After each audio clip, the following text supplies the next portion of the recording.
right, Algebra 2. Let me start out here talking about our assignments in formative. So when I have assignments in formative, some of that formative can grade. Some of what you put in here. It's okay. It doesn't do great. Even when you type in like the answer's 2, right? You type in 2. Sometimes it grades that correctly. Sometimes it doesn't. If you put like x equals 2 and it wasn't expecting that, I try to tell it because it has a way that I can say 2 is correct, x equals 2 is correct, 2.0 is correct. I can give it different answers. So it hopefully whichever one of those you put, it'll count it correctly. But even then, if there's an extra space somewhere it wasn't expecting or something, it may count something wrong when your answer is correct. So when you do the formative assignment and you submit it and it says, "Oh, you made a 40," don't freak out because I go back and I look at every question, and some of them it doesn't even try to grade because if it's something you have to type an answer like a sentence or something, it doesn't even try to grade that. So it'll just say, "Oh, nope, no points," because it can't grade it. So don't freak out when you first submit it because the grade is probably not the final grade because there's usually questions I have to go in and manually grade. So I got to go in and look at it and yep, that's right, points. And I look at all the ones that formative tries to grade as well. Because sometimes, oh no, that's right. I don't know why formative counted it wrong, and I'll give you the credit and all that stuff. So I go through and I regrade everything the formative grades. So don't freak out. I've got some of them graded from last week. I'll have them graded. The grades will be in by this Friday in the Home Access Center. But I will go through and regrade all of that. And I usually try to give you some feedback if it's really wrong. So you can go back to formative and you may have some messages waiting for you to where I have responded and said, "Oh, you forgot this, or you didn't notice this was a negative, or whatever it was." I try to do that. I may not get it all the time. If I get a lot of grading to do, I may just have to push through it and don't have time to comment on everything that needs commented on. But I will do my absolute best on that. So just saying that formative, don't freak out when you turn it in and you say, "Oh my gosh, I thought I had all this right." Well, you probably do. Hopefully you do. And when I grade it, you'll get credit for it. So uh, just to allay your fears, I had some emails from students last week. Hey, can you look at this? Yes, I don't worry. I will look at it because yes, formative counts it wrong when it's not wrong. So don't panic when you see that. So all right. So let's get up this week's lesson going. Right, today's big question: how can we combine function rules and chain functions together? So that's what we're going to go on. We're going over operations and composition of functions this week. So that kind of gets you set up for what we're looking at. What are we doing this week? Let me move this window over here. Got to rearrange stuff. That's the only bad thing about new computers. All your stuff you had set up, you got to set it all up again. All right, here we go. This is our learning targets. This is what we're going to learn today. Combining functions using addition, subtraction, multiplication, division. State domain restrictions when a quotient is involved, and we'll remind you of what a quotient is if you don't remember. We're going to compose functions and evaluate composite functions and explain why f of g of x and g of f of x may be entirely different. Like often is different. So, all right, review from last week. Hopefully, you've got your pencil and paper because this is a math class. Get in the habit of every week having pencil and paper. And I want you to put these in chat. I'm going to open up the chat. So I'm going to give us a few minutes to do the class because we got a review from last week. Remember what we learned then, so we can use some of that this week because we're adding on top of what we learned last week. So the first thing we'll do, just number one right now, if f of x equals 2x minus 5, find f of 4. And don't look at the chat until you've got your answer. But when you get your answer, put that in the chat. What is f of 4?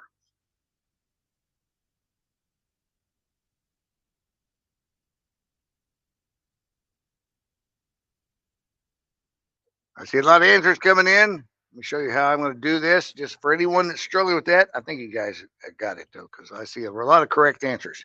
Let's see if I can get that down a little farther. If f of x equals 2x minus 5 and we want f of 4, remember that means we take the 2 Substitute 4 in for x and subtract 5. So it's 2 times 4 minus 5. Just substituting whatever's in the parentheses for the x. So that's 8 minus 5, which is 3. And you guys are nailing that. All right, let's see. What's our second one?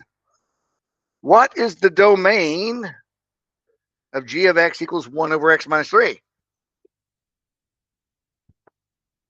I'm going to write that down while you're looking at that. Put the answer in the chat.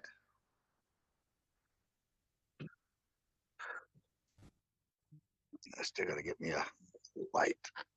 That's a little bit better.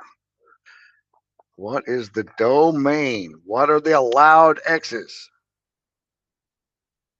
Right? Remember, domain means these are the x's that this equation can use. Put that in the chat. You got it?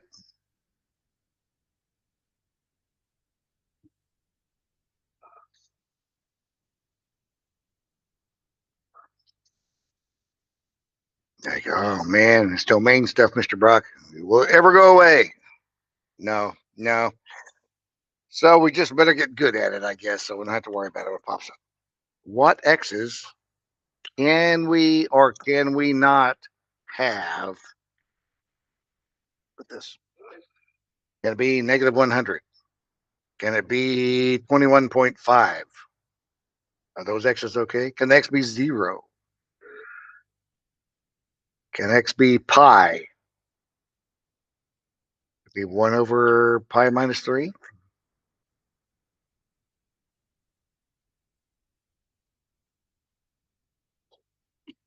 This one seems to be stumping us. No one has an answer in the chat yet. You guys are on top of the last one. Good thing we're reviewing this then, because we need to know this week as well. All right, I'm going to put my work up here on the screen. Wow. All right, we're asleep this morning, folks. If we're looking at the domain, 1 over x minus 3, the denominator, let me highlight that, that cannot equal 0 because we cannot divide by 0, 1 divided by 0. So if x minus 3 equals 0, that happens, we solve this for x, when x equals 3.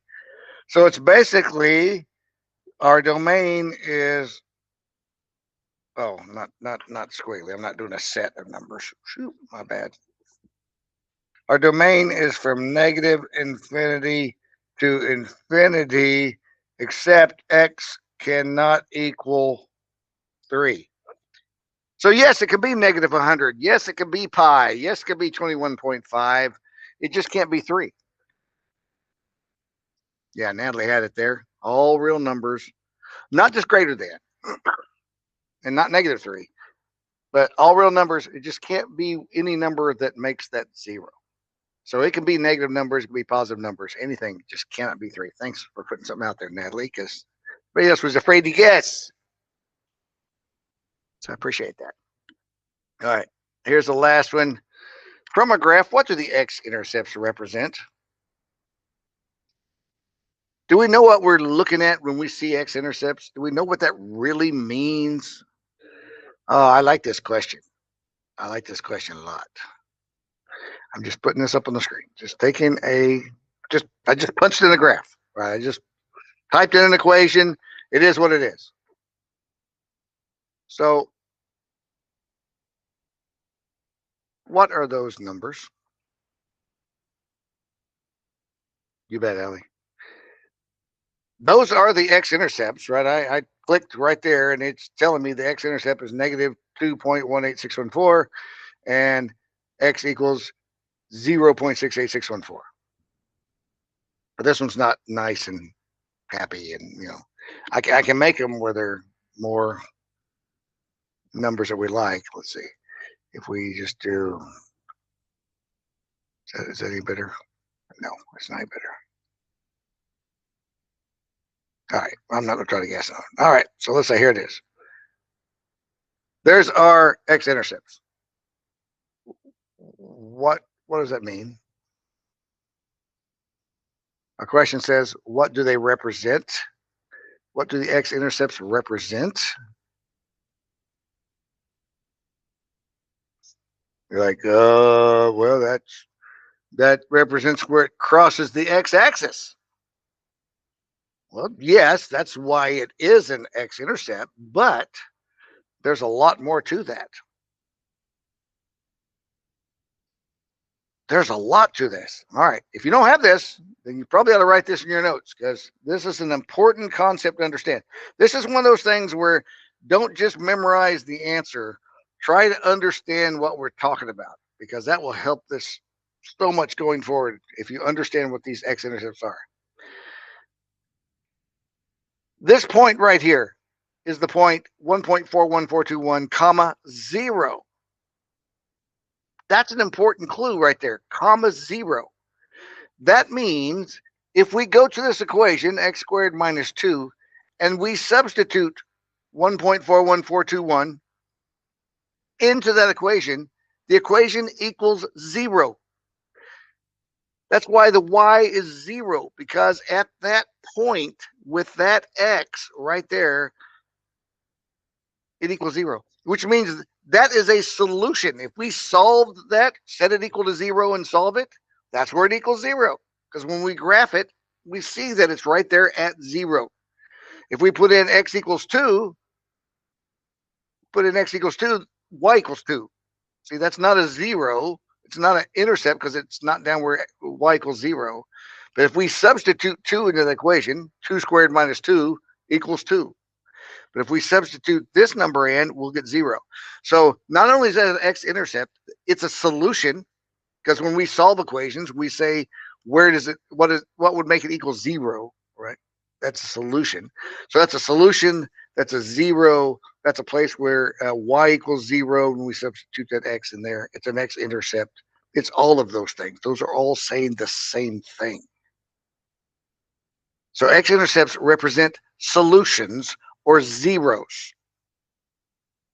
Great thing to have in your notes. X-intercepts are solutions or zeros because that's where the equation equals 0 with that x value. All right, that was our review. And we didn't really hit that x-intercept thing very hard last week. That's all of Algebra 1, but here we go. All right, let's move on. So here's my big idea. Functions are input-output rules. We talked about this a lot last week. You have your x input, you put it into your function rule, and the output is f of x or y, right? Either one. So this week we're going to look at combining rules and composition that'll chain the rules together.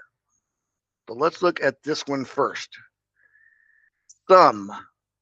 Sum means add, right? S-U-M. S-U-M. That means add. So if we see this, that's telling us to take our f of g equation and our f of x equation and our g of x equation and add them together. Just simply add them together. So that's one of the ways that we can do an operation on the functions. The normal operations, addition, subtraction, multiplication, and division. So let's look at the next one. If we see a difference, the difference means subtract. What's the difference between 5 and 2? Well, it's 3, because 5 minus 2 is 3. You take f of x and you subtract g of x, because it says take f minus g of x. Now you could see g minus f, and you just do it the other direction, because 2 minus 5 would be a different answer than 5 minus 2. So pay attention to what it says. Is it which one's subtracting from which? We can multiply together. Fg, which means we take f of x and we multiply it times g of x. And then, of course, what are we missing? We've done addition, we've done subtraction, we've done multiplication. We can also divide functions, right? If we have f divided by g of x, now you may see that, here, let me write this in ink that doesn't disappear. Since a lot of this is just done with our keyboard, you may see it f divided by g like this. It may not look like a fraction like I've got it on the screen. You may see f divided by g. So you may see that a lot, which is fine. But that just means take f of x, put it on top of the fraction, put g of x on the bottom, and Now, since we have divided, we can't divide by 0. So we are restricted to whatever g of x is cannot be 0, right? We have to look at what g of x is and say, okay, this is restricted domain. So this is what we're going to practice first off here. So we clear that off there. Let's try our first problem then. So starting with addition. We have two different problems here. The first thing we're going to do is find f plus g of x.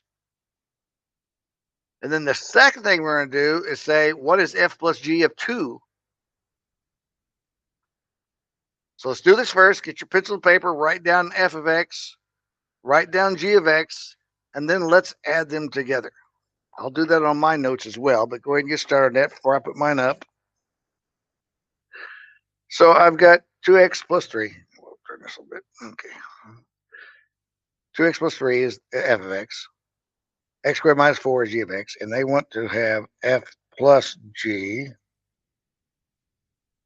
of x. So that means I take 2x plus 3 and I add to it x squared minus 4. Now, if it helps you, you can put in parentheses just to know this is f of x and this is g of x. But we just have to add these together. So if we look at this, we start with the largest term. There's an x squared term. There's not another x squared term, so that just goes first. So we've done that. There's a 2x. And then we've got a plus 3 and a minus 4. Those are the same terms. We got to combine this. Plus 3 minus 4 is minus 1. So this is what f plus g of x equals. It equals x squared plus 2x minus 1 when we combine these two and add them together. So if they want us to find f plus g of 2, we're going to substitute 2 in.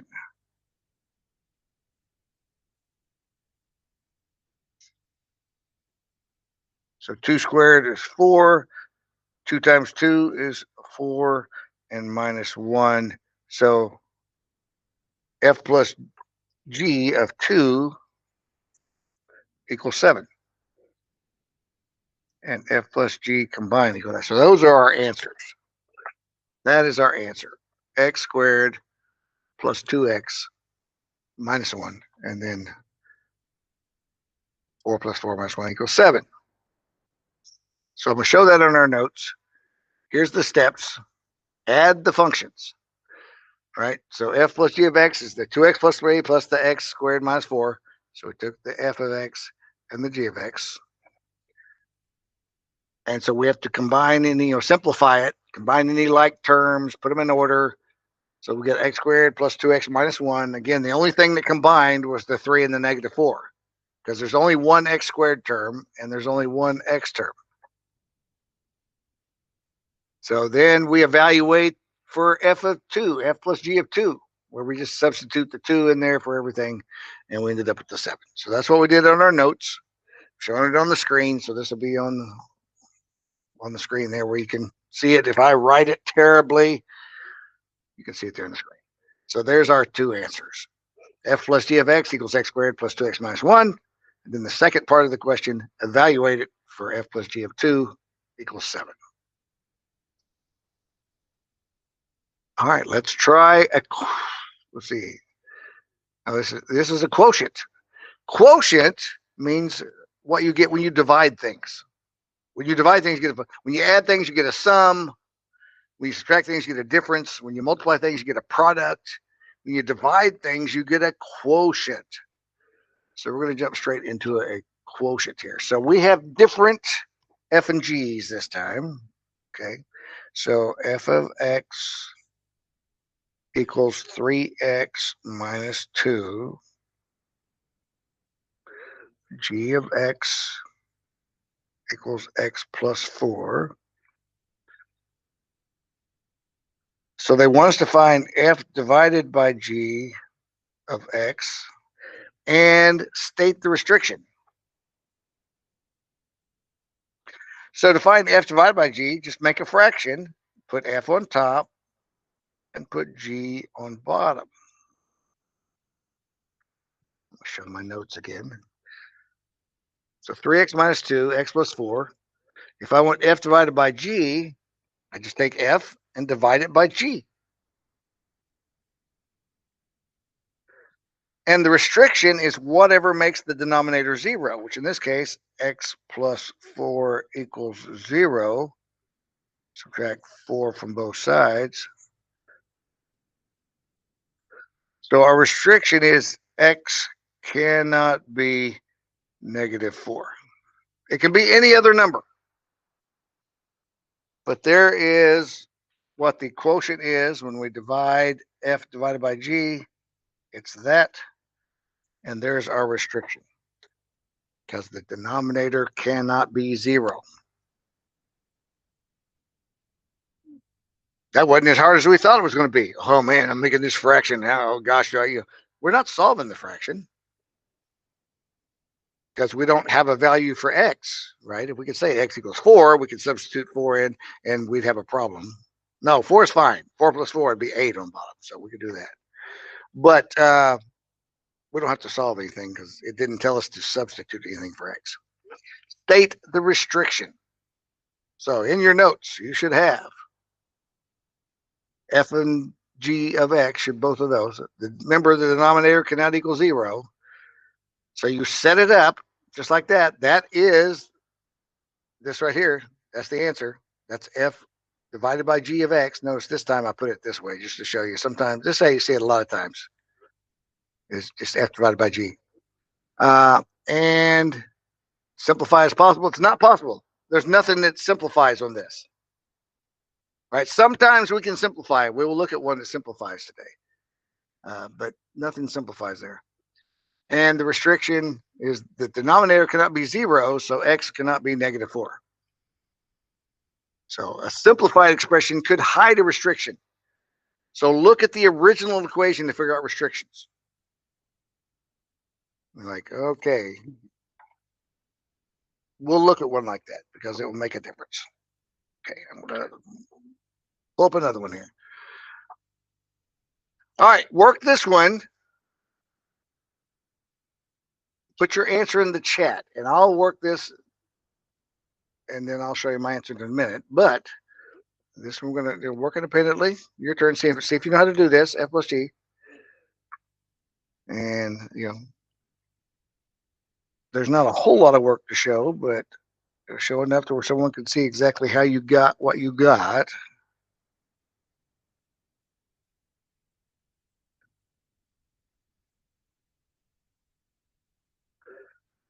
The way to learn math is to do math. So I hope you have your notes, pencil, and that you're trying these. Because if you have these, you get to test time, you don't remember this, you can go back and pull out your notes and go, oh, here's what I did. Oh, that works exactly like that. And we got to find f plus g of x.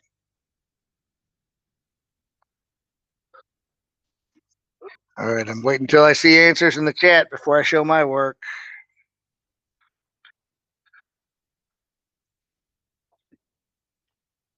I'm seeing some answers there. Oh, is that what I got? I hope I got the same thing because all you guys are getting the same thing there. All right, let me put mine up here. Looks like you guys know what you're doing with that. F of x, g of x, add them together. So I just wrote x minus 7 plus 4x plus 1. I highlighted mine just to show you. These are both x terms. They're like terms, so we combine those to be 5x, which you guys did with that. Great job. X plus 4x. And then the numbers are like terms, negative 7 plus 1, so they combine to be minus 6. So our final answer is 5x minus 6. So I just color coded that in case anyone was struggling with it, so you can see how I did the process. See how I ended up with 5x. Because they both have an x term. We just add them together. All right. Great job, guys. Great job. Let's see. What did I put on the screen? Oh, I put the answer on the screen. Okay. Now we're going to try one that multiplies. All right, you do your work. I'll do mine on here. That was a little harder to type in the chat because we have an exponent. Let me give you a moment to make sure you got an answer. I'll put mine up on the screen here in just a moment. All right, here's what I got. I took f of x, which is x squared minus 1, and g of x, which is 3x. I multiply them together, which means I put them in parentheses side by side. And you can put them in either order, right? If you're multiplying 2 times 3, it's the same as 3 times 2. I could have put 3 of x in front. It doesn't really matter when you multiply. But I have two terms, so I have to multiply both of those by 3x. So x squared times 3x is 3x to the third. X squared times x. And then minus 1 times 3x is just minus 3x. So be careful when you're multiplying. Make sure multiply times every term. And remember, when you have an x times an x, it's going to raise the exponents. So x times an x squared becomes a x to the third. Put that up. 3x to the third minus 3x. Multiplying those together.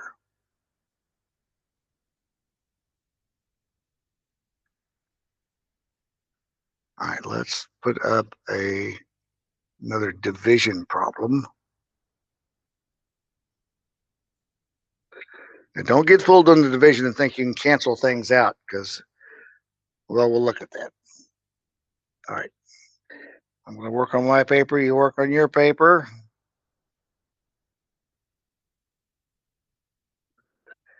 F divided by g of x.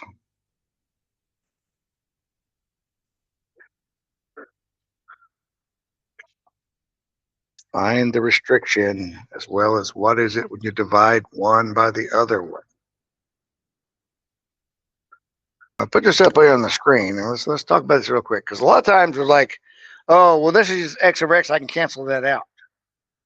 You can't, because really this is got a 6 attached to it.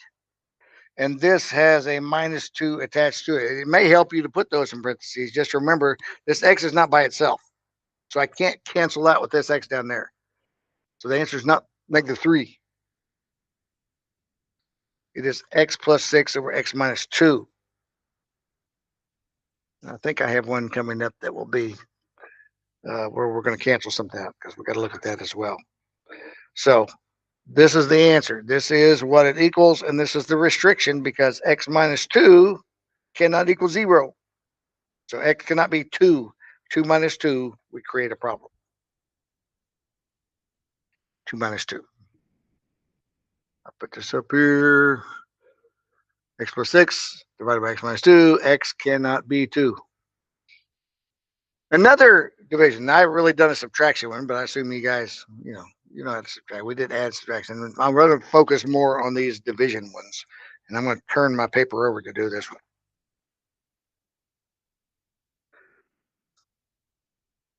I'm going to see. This may get a couple of you. May get the wrong answer.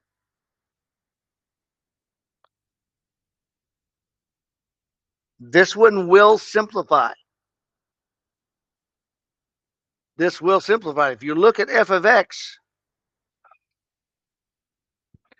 you should factor that.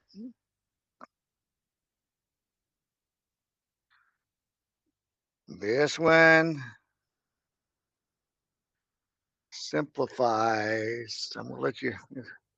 So Keandre, oh, we got some answers up there. Some of the ones we've done. All right. He had the x plus 6 over x minus 2. I like that one. The C.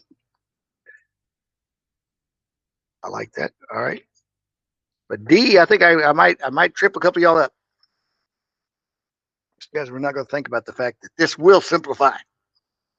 And I will show you how here in just a moment. Here's what I did with this. X squared minus 16 and x minus 4. Set them on top of each other. They have one top. X squared minus 16. If you remember, this is a difference of squares. So this factors to x plus 4, x minus 4. We just put those right there. X squared minus 16 is the same thing as x plus 4, x minus 4. So then I have x plus 4 times x minus 4 divided by x minus 4. I've got an x minus 4 on top and I have an x minus 4 on bottom. Those cancel each other out. So this dividing f by g just gives us x plus 4. But still, x cannot be 4. If you simplify and get just x plus 4, you might look at that and think, oh, there's no restrictions because x plus 4 is no restriction.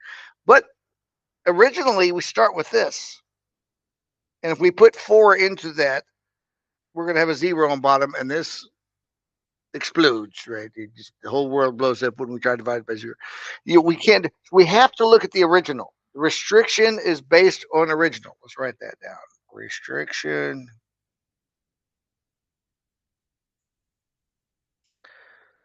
is based on original,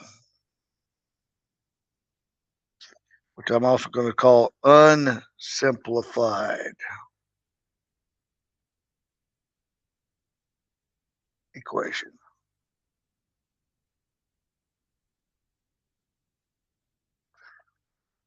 Okay. My writing's better some days compared to others.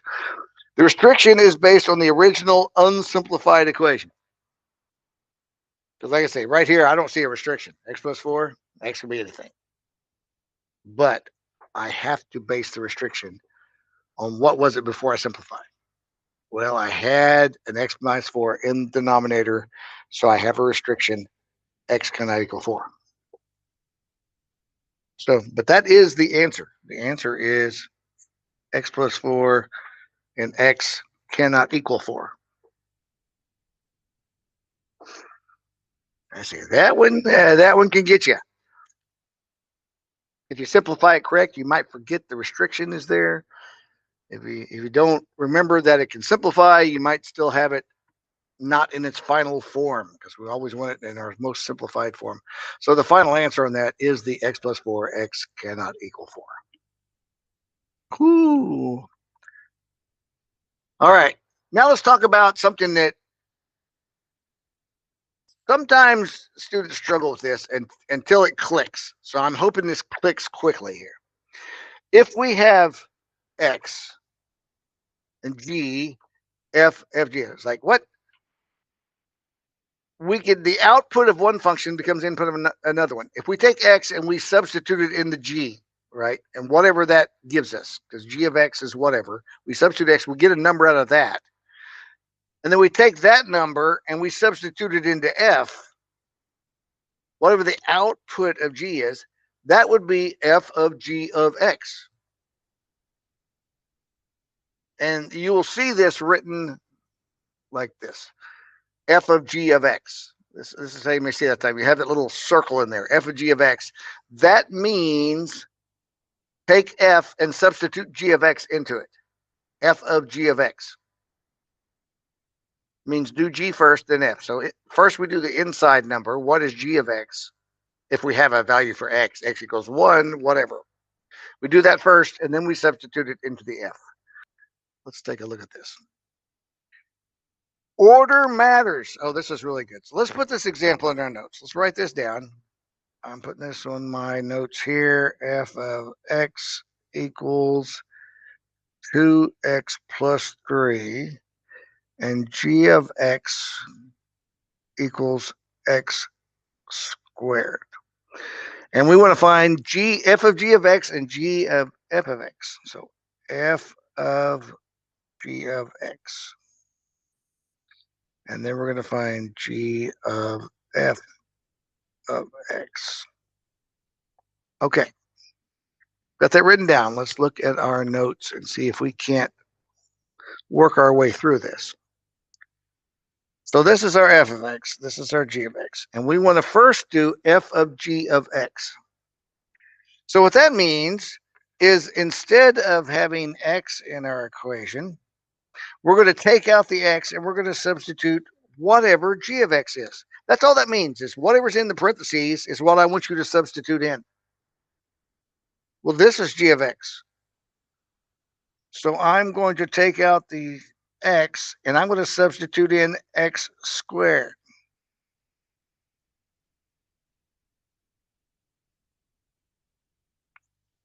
See, instead of x, I took g of x, 2 times x squared plus 3. And then we simplify. Well, that's as simplified as it gets. So that's our final answer right there. That's the answer. That's what we get when we substitute g of x into f. But what about when we do it the other way around and we substitute f into g? Right? So this is, instead, I'll use my green one instead here. So instead of x, we're going to put in f of x, which means instead of x, we got 2x plus 3 squared. So I have to square the whole thing because x was squared. So I have to square this whole thing. Well, what is 2x plus 3 squared? That's not simplified. We need to simplify that. That is the same thing as 2x plus 3 times 2x plus 3. Right? That's what 2x plus 3 squared is. Right? We square it.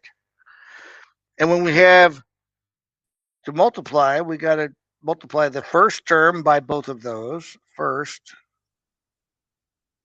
2x times 2x is 4x squared. And then 2x times 3 is just 6x. Okay, so that does that one. We've multiplied that by both terms. Now we have to multiply this by both terms, by the first term and by the second term. 3 times 2x is another 6x. 3 times 3 is 9. So this simplifies because we have like terms. So this will be 4x squared plus 12x, 12x plus 9. Wow. Very different answer.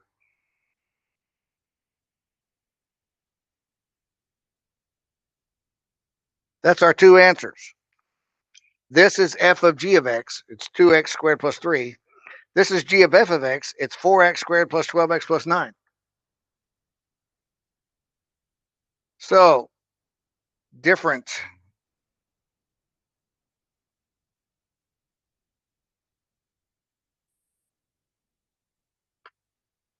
You might get the same answer sometimes. That's not common. More commonly, they'll be different. But there are situations where they will turn out exactly the same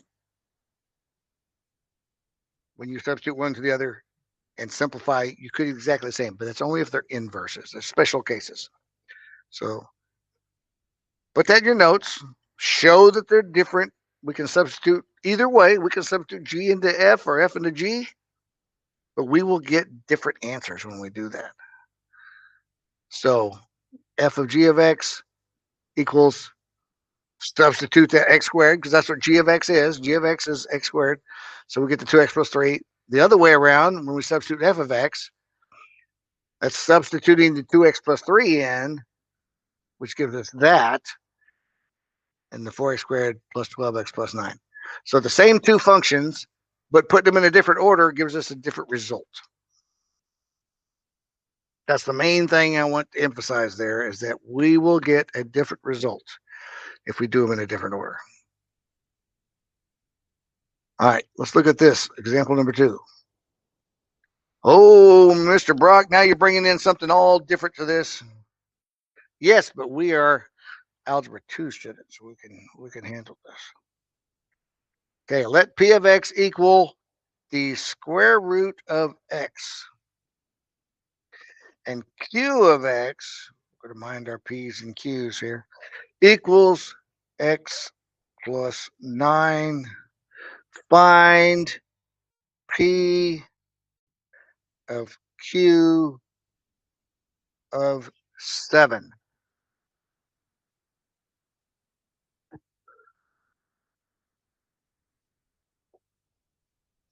P of x is the square root of x. Q of x is x plus 9. And they want us to find P of Q of 7. Always start inside. I'll write that here. Start inside.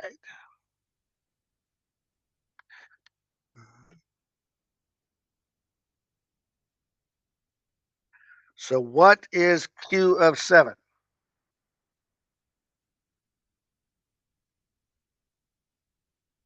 Means we're going to take Q, substitute 7 in for the x, and we find the 7 plus 9, 16. So that means what they're looking for here is P of Q of 7 is the same thing as P of 16. You see that? Does that make sense? P of 16 is the same thing as P of Q of 7 because P of Q of 7 is 16. That's what Q of 7 equals. Q of 7 equals 16. So if I'm asking for P of Q of 7, I'm asking for P of 16, which equals the square root of 16, which equals 4. If we ignore the negative, we know there's a negative value too, but generally when we're doing these type of things, we assume the positive.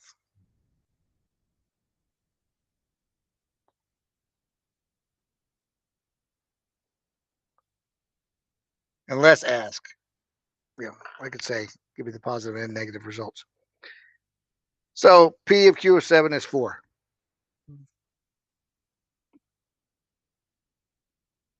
Did I lose anybody there? Does that make sense on how we got to P of Q of 7 is just 4? The Q of 7, that's the key. Work from the inside.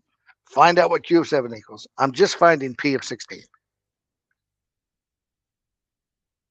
Inside first. Q of 7 is 16. Then the outside. So P of 16 is 4. So the answer to P of Q of 7 is it's 4. Okay, I don't want that to be confusing. I'm trying to break that down as simply as I can. If you have that in your notes, if you still are confused, review that. We can go over more examples together. If you want to individually, get with me, come in Wednesday or whatever. Composition from a table.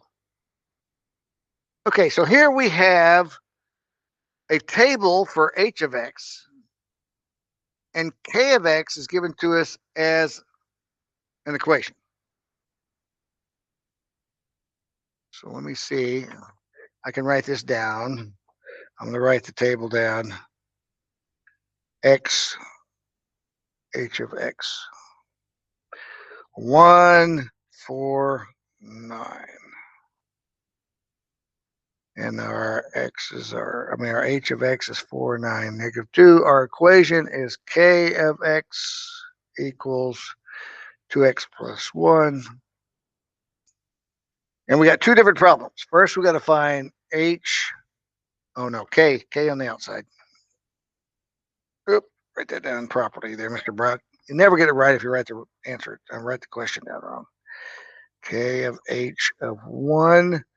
And then find h of k of 0. Okay, two problems here.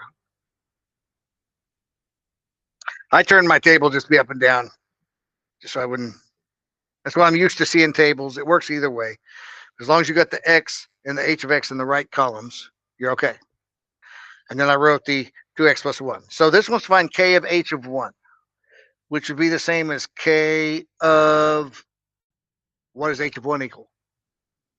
What is h of 1 equal? If I substitute 1 in, I get 4. So I'm working from the inside out. I'm taking h of 1, finding the output. When I input 1, the output is 4. This one, if I start from the inside, k of 0 would be 2 times 0 plus 1.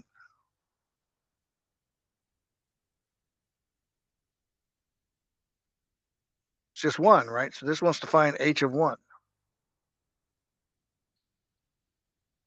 So what's k of 4?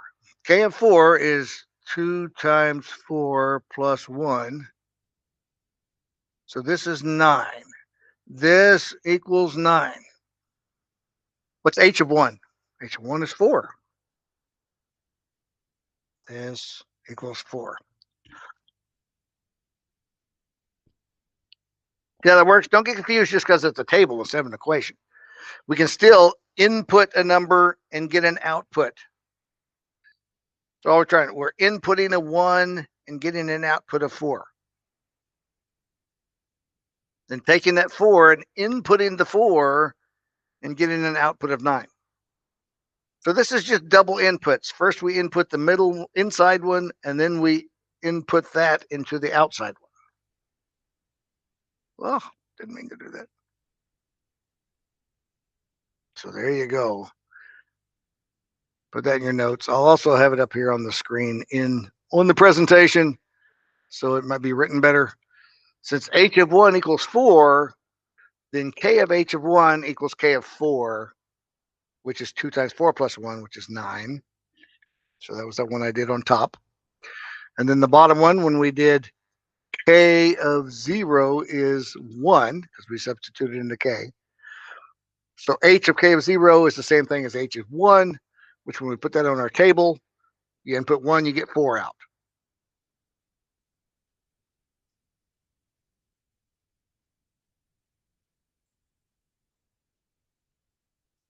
All right, let's practice some of it. I'm going to give you 4 problems. I'm going to work these on my paper, but I'm not going to put it up there for a while because I want you to work these 4. Ask questions in the chat if you have a question. Work on these, put them in your notes, show your work, show your solution, and then we're going to review it together in a few minutes. So I will work these 4 as well. I'm going to give you a few minutes for you to work these 4. And then we're going to talk about something else before we're done with class. But I'm going to give you about 5 minutes to work these problems. And then we'll come back together and do this as a class. But I'll write these down while you're doing it. If you're paying attention to your notes, we've actually done number 1 together already. And I think we may have done some of the others on earlier notes. I may have given you some repeats to make this real easy. Hold on, let me look at all these.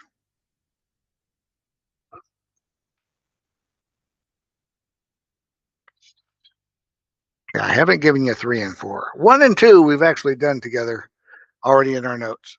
So you don't have to do number 1 and 2. So just do 3 and 4.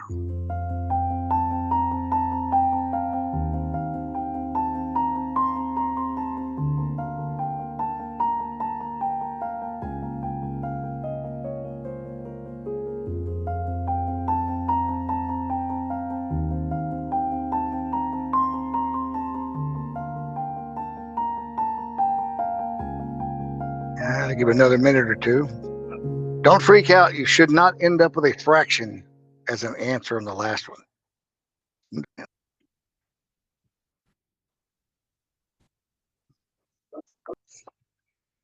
All right, I'm going to put my number 3 up on the screen. There's y'all still working. Hopefully you got number 3 done. There's what I got for number 3. A of b of x equals a of x minus 1, because b of x equals x minus 1. So if I substitute x minus 1, that means I've got x minus 1 squared plus 2 times x minus 1. Right? Substituting in for x minus 1, x minus 1. So then I had to work out what is x minus 1 squared. So I come over here, I took x minus 1 times x minus 1, which is x squared minus x plus 1, simplified to x squared minus 2x plus 1. So I brought that back over here. x squared minus 2x plus 1. And then 2 times x minus 1 is 2x minus 2 minus. No, it's not a minus. Oh, I'm subtracting. No. I think I got an error. Wait. I messed something up there. That's a plus 2x, isn't it? That's a plus 2x. Plus 2x minus 1. So this middle term cancels out. It's just 4. Oh, not 4. There's no 4.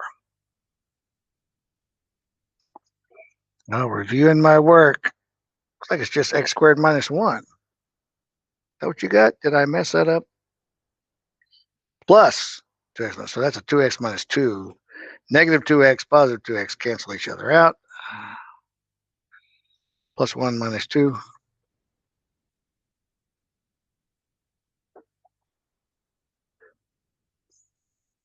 Yep, I think I had that.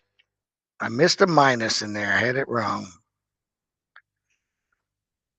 So there you go. So I said, watch those minuses and pluses.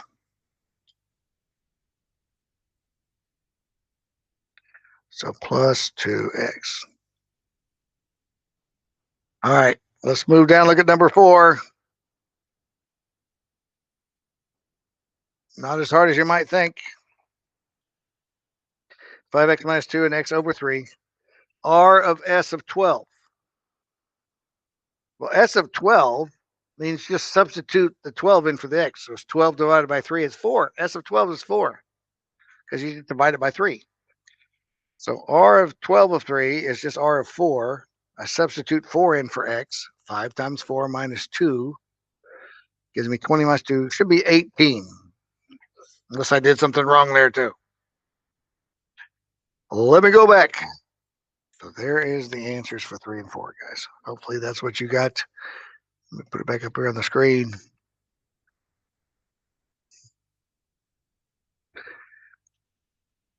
All right, I want to look at this real quick. We're going to use Desmos, and we're going to graph these functions and do this on Desmos. F of g of x, f of x plus g of x. We're going to compare those. So I want you to see it. So I got a link right here to bring up the Desmos calculator, the graphing calculator. And I'm going to put in, first of all, I'm just going to put f of x equals x squared. All right, and then I'm going to put in g of x equals x plus 2. I haven't tried this before, but let's put f of g of x and see. Oh, look at there. I turn off f of x and turn off g of x. That's what f of g of x is.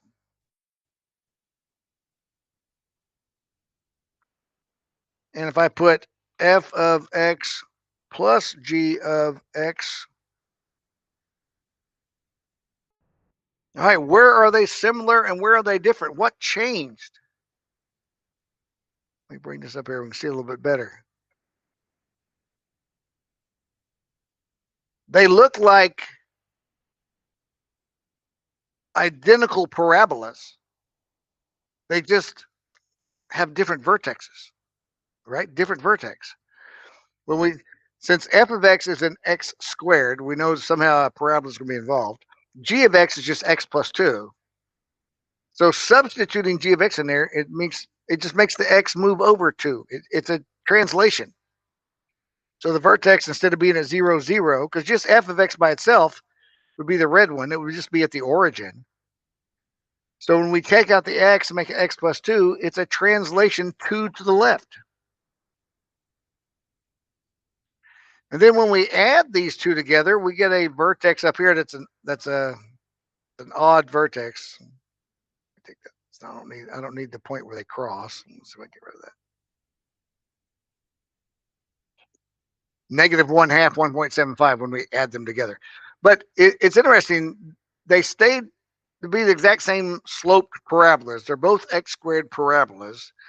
They both grow at the same rate, right? The slopes are the same as it. The only thing that really changes is the range and the vertex, right? They have the same domain. They both go from negative infinity to infinity.